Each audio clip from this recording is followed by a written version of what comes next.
Selamat sore dan salam sejahtera untuk kita semua. Jadi kami dari kelompok 6 akan mempresentasikan hasil kerja dari kelompok kami. Jadi materi yang akan kami bahas pada hari ini yaitu teori perilaku konsumen. Lanjut saja, saya perkenalkan dulu anggota kelompok saya sendiri, Dwi Agnes Fitria Siregar, NIM 20622201074. Lanjut, Agustin Anggoro 20622201057. Selanjutnya Mita Irawan 20622201069 dan yang terakhir Winnie Lim 20622201065. Jadi apa aja sih yang akan kami bahas, yaitu pengertian, konsep dasar, sifat-sifat, jenis-jenis pendekatan teori serta faktor yang mempengaruhi perilaku konsumen. Jadi yang pertama yang akan saya jelaskan itu pengertian perilaku konsumen menurut para ahli. Jadi di sini ada ahli Schiffman dan Canuck, Ebert serta Griffin, David L. Loudon and Albert. Jadi selain ini sebenarnya ada lagi menurut para ahli. Jadi tinggal kalian cari aja di Google. Jadi kita lanjut ke pengertian secara umumnya aja ya. Jadi pengertian secara umumnya itu mencari, membeli, menggunakan, mengevaluasi, dan membuang produk atau jasa setelah dikonsumsi untuk memenuhi kebutuhannya. Perilaku konsumen akan diperlihatkan dalam beberapa tahap, yaitu tahap sebelum pembelian, serta setelah pembelian. Lalu di teori perilaku konsumen ini ada konsep dasar perilaku konsumen, itu terbagi jadi 4, yaitu kepuasan total utility, yang kedua itu kepuasan marginal utility, yang ketiga itu kepuasan total dan marginal yang semakin menurun, dan yang terakhir itu kepuasan yang sama. Dasar itu tadi kan ada 4. Yang pertama itu kepuasan total. Jadi kepuasan total itu adalah kepuasan yang dinikmati konsumen dalam mengkonsumsi sejumlah barang atau jasa tertentu secara keseluruhan. Jadi kepuasannya itu secara keseluruhan. Jadi total keseluruhan, seperti itu. Yang kedua itu ada kepuasan marginal, adalah pertambahan kepuasan yang dinikmati dari setiap tambahan unit barang atau jasa yang dikonsumsi. Jadi setiap barang atau jasa itu ditambah, kepuasannya itu juga bertambah. Jadi yang dinamakan itu tuh kepuasan marginal. Nah, lalu yang ketiga itu ada kepuasan total dan marginal yang semakin menurun, di mana konsumen berusaha menikmati barang yang dimiliki sepuas-puasnya. Setelah kepuasan mengkonsumsi barang berlangsung terus-menerus sampai titik tertentu, akhirnya kepuasan itu akan sampai pada tingkat kejenuhan. Setelah mencapai tingkat tertentu, kepuasan tersebut akan menurun. Pada saat kepuasan total menurun, maka kepuasan marginalnya pun menurun. Jadi kepuasan totalnya itu menurun karena dia keseluruhan itu kan menikmati kepuasannya itu loh. Jadi semakin dia menikmati itu, semakin nanti ada titik jenuh di mana dia tidak menikmati lagi barang itu, dan kepuasan totalnya bakalan menurun dan marginalnya pun otomatis juga akan menurun. Yang terakhir itu ada kepuasan yang sama. Selain konsumen mencari kepuasan akan suatu barang tertentu, konsumen juga mencari kepuasan akan barang dan kebutuhan lainnya. Dapat dipahami karena memang kebutuhan manusia yang begitu beragam. Hanya saja manusia memiliki pendapat terbatas, sehingga hanya mampu mengkonsumsi barang dan jasa yang terbatas pula. Jadi kepuasannya itu sama. Oke, sekian dari saya, akan dilanjutkan oleh rekan saya. Terima kasih. Baiklah, nama saya Mita Irawan. Di sini saya akan melanjutkan penjelasan dari teman saya.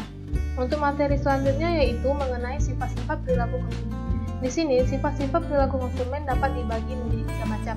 Yang pertama yaitu consumer behavior is dynamic, atau perilaku konsumen yang bersifat dinamis. Perilaku konsumen ini dikatakan dinamis karena adanya proses berpikir, merasakan, serta adanya aksi dari setiap individu konsumen dan kelompok konsumen yang selalu berubah setiap saatnya. Yang kedua, consumer behavior is involved interaction. Maksud dari sifat perilaku konsumen ini adalah adanya kegiatan interaksi antara pemikiran, perasaan, dan tindakan, serta lingkungannya. Yang ketiga, consumer behavior involves exchange. Merupakan perilaku konsumen yang melibatkan adanya pertukaran antara manusia satu dengan manusia lainnya. Dengan kata lain, seseorang memberikan sesuatu untuk orang lain dan menerima sesuatu juga sebagai penggantinya. Selanjutnya, pendekatan teori perilaku konsumen. Secara umum, perilaku konsumen dapat dibagi menjadi dua. Yang pertama yaitu perilaku kardinal atau pendekatan guna batas. Pendekatan guna batas merupakan pendekatan di mana kepuasan individu atau seorang konsumen diukur dengan satuan kepuasan. Setiap penambahan satu unit barang yang dikonsumsi akan menambah kepuasan yang diperoleh konsumen tersebut dalam jumlah tertentu. Semakin banyak atau semakin besar jumlah barang yang dapat dikonsumsi, maka semakin tinggi pula tingkat kepuasannya. Selanjutnya, hukum Gusen 1. Hukum ini pertama kali dikemukakan oleh seorang ahli ekonomi Jerman yang bernama Hermann Heinrich Gusen pada tahun 1870 sampai 1859. Kemudian dikembangkan oleh W.S. Jevons, K. Menger, L. Walras, dan A. Marshall. Hukum ini berbunyi, jika jumlah suatu barang yang dikonsumsikan dalam jangka waktu tertentu ditambah, maka kepuasan total atau total utility yang diperoleh memang bertambah. Tetapi mulai saat tertentu, marginal utility atau tambahan kepuasan yang diperoleh jika konsumsi ditambah dengan satu satuan semakin berkurang. Di sini terdapat tabel schedule total utility dan marginal utility. Jika seorang konsumen mengkonsumsi barang X sebanyak 1 unit, nilai guna total yang diperoleh sebanyak 20.000 dan nilai guna marginalnya sebanyak 20.000. Jika terjadi penambahan 1 unit dari 1 menjadi 2 unit barang X yang dikonsumsi, maka akan terjadi penambahan nilai guna totalnya menjadi 50.000. Karena terjadi penambahan dari 20 menjadi 50.000, maka nilai guna marginal yang diperoleh sebanyak 30.000. Begitu pula seterusnya, sampai konsumen tersebut mencapai titik puasnya dalam mengkonsumsi barang X tersebut. Di sini, pada jumlah barang X sebanyak 6 unit, tidak terjadi penambahan nilai guna total maupun nilai guna marginalnya, karena konsumen tersebut sudah mencapai titik puasnya atau sudah merasa cukup dalam mengkonsumsi barang X tersebut. Jika konsumen tersebut mengkonsumsi barang X sebanyak 7 unit, maka nilai guna total dan nilai guna marginalnya tidak mengalami penambahan, tetapi mengalami pengurangan. Karena di sini konsumen sudah merasa jenuh dalam mengkonsumsi barang X tersebut. Dari tabel di atas dapat digambarkan menjadi sebuah grafik sebagai berikut. Baiklah, untuk penjelasan selanjutnya akan dijelaskan oleh teman kami yaitu Winnie Lim. Saya Winnie Lim akan menjelaskan mengenai hukum Gusen 2 dan pendekatan ordinal.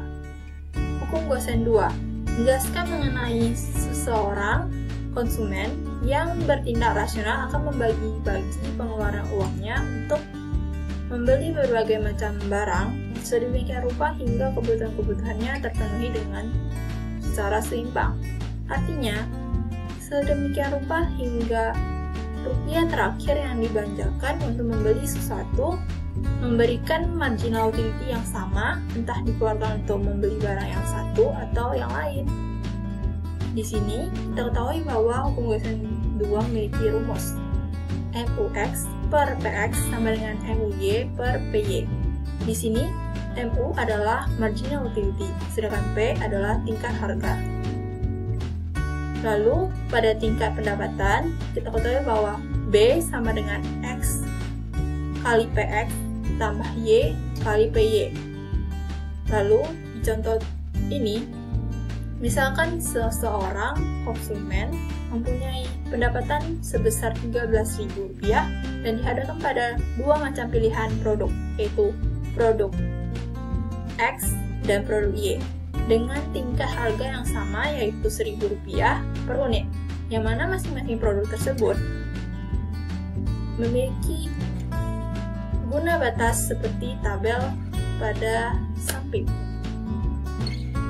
Pada tabel tersebut, yang menjadi permasalahan yaitu beberapa banyak barang X dan berapa banyak barang Y yang dapat dibeli oleh konsumen dengan anggaran yang ada seperti pada soal tadi, dan agar utilitasnya maksimal. Langkah pertama, kita harus mengonsumsi atau membeli barang yang paling dibutuhkan terlebih dahulu.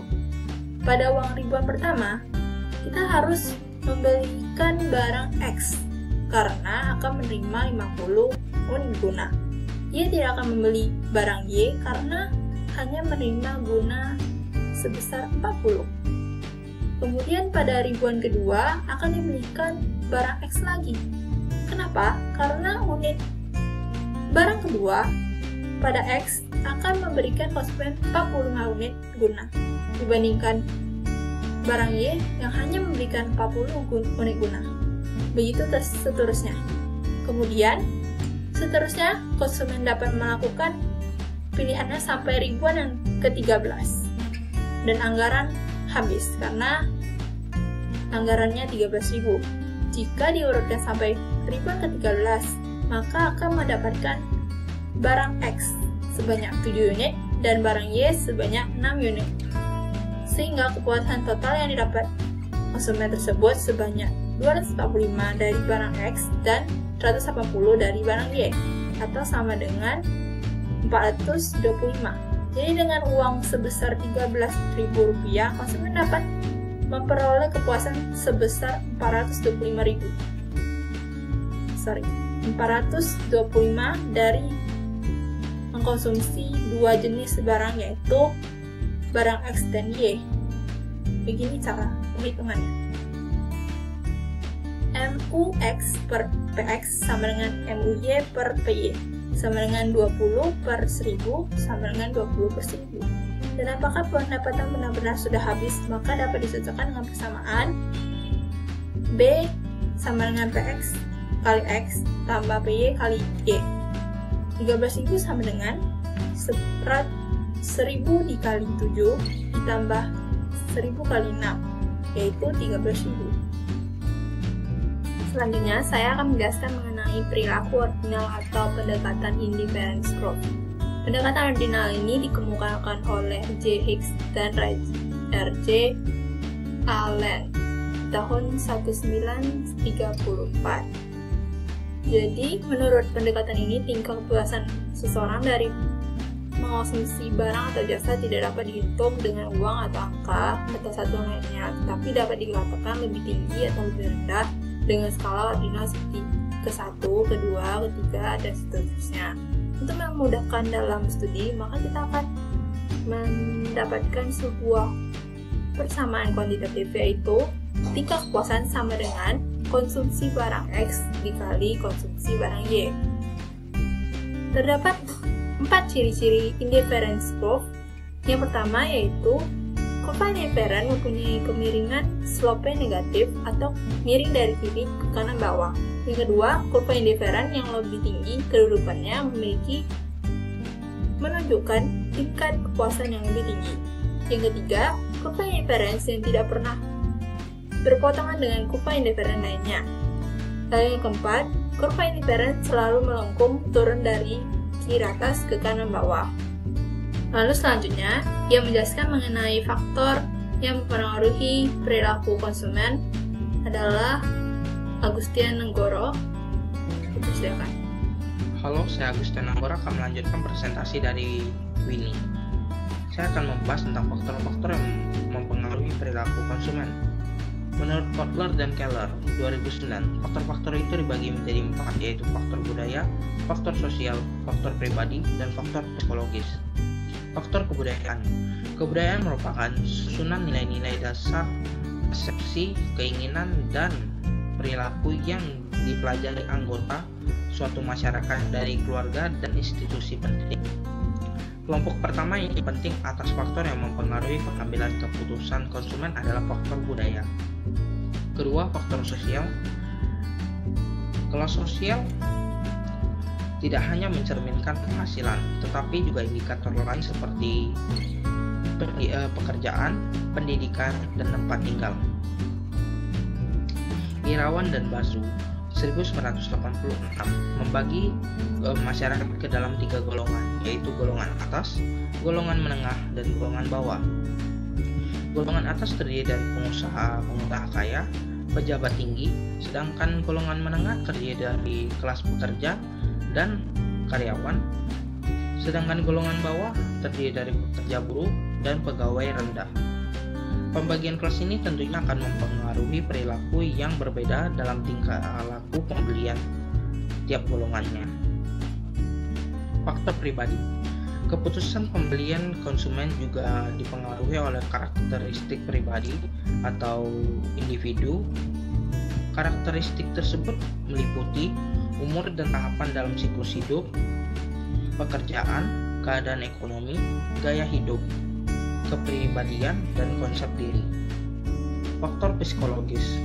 Menurut teori, pilihan pembelian konsumen dipengaruhi oleh 4 faktor psikologis utama, meliputi motivasi, persepsi, pembelajaran, serta keyakinan. Konsumen memiliki banyak kebutuhan pada waktu tertentu. Beberapa kebutuhan bersifat biogenis. Persepsi seorang konsumen yang termotivasi akan siap untuk bertindak. Bagaimana seorang konsumen yang termotivasi akan dipengaruhi oleh persepsinya terhadap situasi tertentu. Sementara proses belajar menjelaskan perubahan dalam perilaku seorang yang timbul dari pengalaman, dan kebanyakan perilaku manusia adalah hasil proses belajar. Pembelajaran dapat dipandang sebagai proses di mana pengalaman menyebabkan perubahan dan dalam pengetahuan, sikap, atau perilaku. Sekian presentasi dari kelompok saya. Jika ada kesalahan, saya minta maaf. Terima kasih.